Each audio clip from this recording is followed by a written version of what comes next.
Mrs. Doubtfire is headed to a city near you. The comedy musical now on tour, and returning to the title role, Rob McClure, who earned a Tony nomination for his performance on Broadway.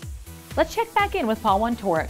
That's right, Tamsin. Rob McClure is revisiting his Titanic comedic performance in Mrs. Doubtfire alongside wife and fellow performer Maggie Lakis. I sat down with the real-life couple at New 42nd Street Studios before they kicked off the national tour. You are back, getting ready to go back into this crazy role and these costumes and these quick changes and this beautiful story. So what was it like making the decision to step back in, and obviously this great treat of getting to do it together? Yeah, it's this weird dichotomy because I've been doing this show for a long time, but actually not many performances. Right. Because the universe kept on interfering. We came from the Fifth Avenue Theater in Seattle where we had broken their box office records. Yep. We were coming to Broadway with this great advance. We were super excited. And third preview, we didn't even get to open. When the pandemic hit, 18 months went away, came back and we're just starting to build in advance again, and then Omicron came and knocked us out. And so there was a part of me that felt like unfinished business with that show, you know? For as much time as I spent with it, I never really got a satisfying run where I could catch my stride and, you know, and feel like it found the people who needed it when they needed it most. People who come to see tours are enthusiastic. They're so grateful. There's a mutual gratitude when you go on tour. And there is the sense of a touring audience who go like, oh, we've been waiting for you. You know what I mean? And the show stays fresh in a way because you're constantly faced with opening nights and closing nights and opening nights and closing nights and new markets and new conversations with new press people and new cities. So it keeps it fresh in that way. And then the company bonds on tour in a way that they don't anywhere else. So I'm just as excited to bring it to them as they are to come and see it. And it's nice to get to do it. Now, Maggie, you also lived with this show. Yeah. All these years, sometimes at home with your daughter while Rob was doing the show, and sort of watched him go through this whole thing as well. What's your relationship with the show? And was this sort of like a role that you were like, wait a minute? Yeah, certainly. I can play Miranda. Certainly.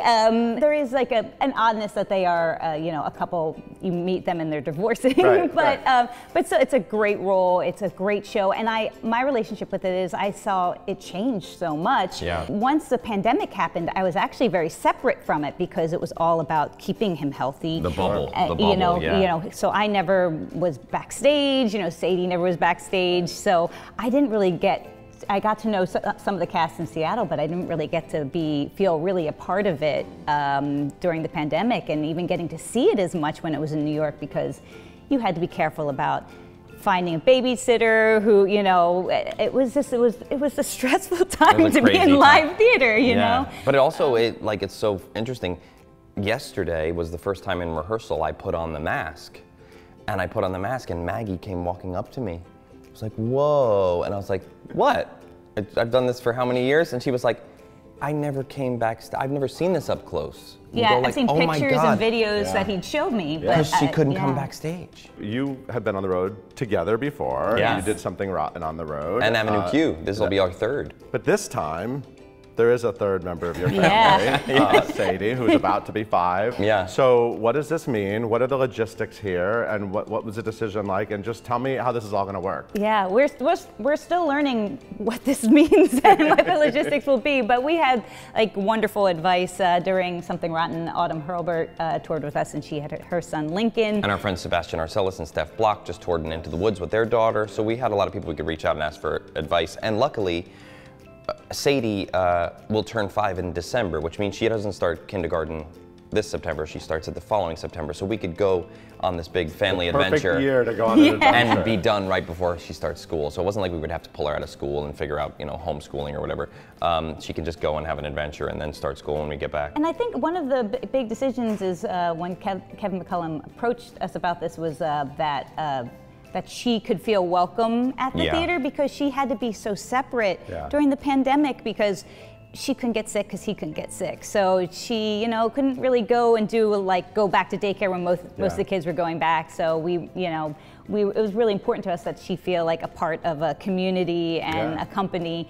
Obviously, we want her to not be in the way of the show, but just to feel like she'll be around the other kids, and they've already met and they're already got along buddies. really great. She's already friends with the Hillard kids, which makes me so happy. They're already so sweet to her. And the first day she came home from rehearsal, she said, "Those are the nicest kids I've ever met." They were so kind. They were so kind to me. This show has a big, beautiful heart, and since you experienced it as an audience member first, I'm curious, what do you love about it? I remember when this movie came out, friends who came from families that were divorced talked about how special of a movie it was because the happy ending wasn't them getting back together.